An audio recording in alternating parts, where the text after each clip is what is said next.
So now the poet enters imaginatively into the world of the nightingale. It's a world of darkness, a nighttime world, so he can't see it, but instead imagines what it might be like.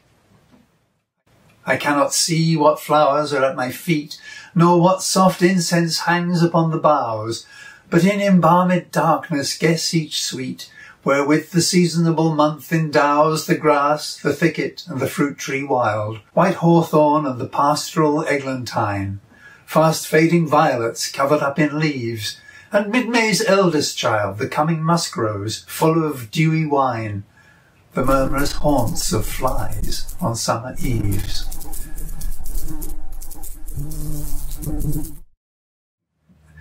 The nightingale's song stands out more in the night time when other birds are silent, but the nightingale also sings during the day, and it seems, both from the opening lines of the poem and from the account Keats's friend, Charles Armitage Brown, gives of the circumstances under which the poem was written, that Keats was listening to the nightingale during the daytime.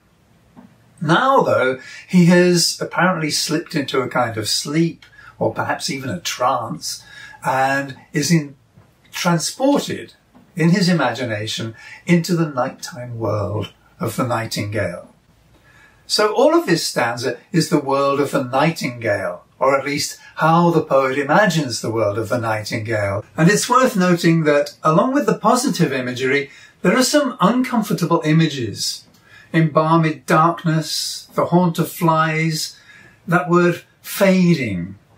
Not entirely negative perhaps, but tending towards the negative side.